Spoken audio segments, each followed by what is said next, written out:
এই সাবুর পায়েসটা বানানোর সময় আমি ভাবিনি যে এটা খেতে এতটা সুন্দর হবে। অনেক বছর আগে একবার বানিয়েছিলাম আর এই বানালাম। সাবুর পায়েসটা বানানোর জন্য আমি 2 রকম সাবু নিয়েছিলাম, একটা ছোট আর একটা মোটা। তো ছোট সাবু আমি অল্প পরিমাণে নিয়ে নিয়েছি। সাবু অল্প দেখলেও এটা কিন্তু ফুলে অনেক বেশি হয় আমরা জানি, তাই আমি অল্প অল্প করে 2টা বাটিতে কতটুকু পরিমাণ সাবু নিয়েছি সেটা তোমরা দেখতেই পাচ্ছ। এই মোটা সাবুটা আমি এই প্রথমবার ট্রাই করব, এর আগে আমি কখনো করিনি।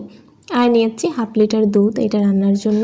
আর নিয়েছি আধা বাটির মতো চিনি। চিনিটা তোমরা খেয়ে দেখে দিবে যার যেরকম মিষ্টি পছন্দ। আর কিশমিশ। এখন আমি সাবু 2টাকে ভালো করে ধুয়ে ভিজিয়ে রাখবো, যেহেতু সাবুটাতে অনেক ময়লাও থাকতে পারে, বাইরের জিনিস তো একটু ধুয়ে নিলে ভালো হয়। তো আমি এই 2টাকে ভালো করেই ধুয়ে জল ঝরিয়ে জল দিয়ে আবার কিছুক্ষণ ভিজিয়ে রাখবো। এইখানে আমি তোমরা যেটা করবে রান্না করার সময়, যদি এই মোটা সাবুটা নাও তাহলে কিন্তু অবশ্যই 4, 5, 6 ঘন্টা ভিজিয়ে রাখবে, না হলে কিন্তু এইটা সেদ্ধ হবে না। এই মোটা সাবুটার প্রথমবার আমি রান্না করেছিলাম, আমার আগের কোনো আইডিয়াই ছিল না, তার জন্য আমি কিন্তু খুব ভোগান্তি পোহাইছি। তো আমি 1/2 লিটার দুধ আর 1/2 লিটার জল, যেহেতু দুধটা খুব ঘন ছিল, দিয়ে ভালো করে ফুটিয়ে নিয়ে এর ভিতর প্রথমে সেই মোটা সাবুটা দিয়ে দিয়েছিলাম। দেখেই মনে হচ্ছে কাচের গুটির মতো, আর এইটা সেদ্ধ হতে আমার এত সময় লেগেছিল যা বলার মতো না। আমি মোটা সাবুটার সঙ্গে চিনিটাও দিয়ে দিয়েছিলাম।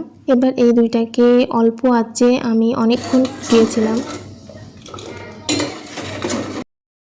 এর ভিতরে 1/2 চামচেরও কম অল্প একটু লবণ দিয়ে দেবো। অনেকে পায়েসে লবণ দেয় না, কিন্তু আমি একটু দিই, তাই অল্প করে একটু লবণ দিয়ে দিলাম।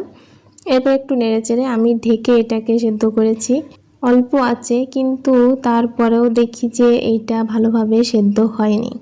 তোমাদের একটু দেখিয়ে দিই কি অবস্থা সাবুগুলোর।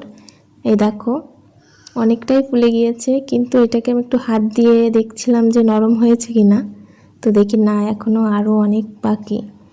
তো যাই হোক, এর ভিতরে আমি এবার ছোট সাবুটাও দিয়ে দিলাম।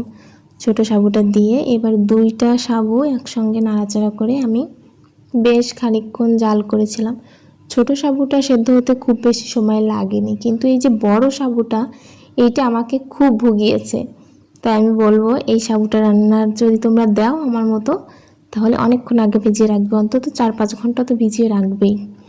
তো আমার পায়েসটা রেডি হয়ে গিয়েছে। এরকম ঘন হয়ে গেলে বুঝতে হবে পায়েসটা হয়ে গিয়েছে এবং নামিয়ে নিতে হবে।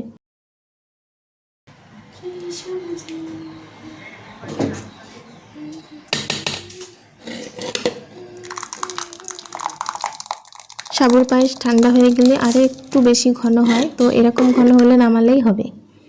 এখন এর উপর দিয়ে আমি কিছু কিশমিশ ছড়িয়ে দেব উপর দিয়ে সাজানোর জন্য। তোমরা চাইলে আরও যত রকম আইটেম দিয়ে উপরে সাজাতে চাও পায়েসের, সেগুলো দিয়ে সাজাতে পারো।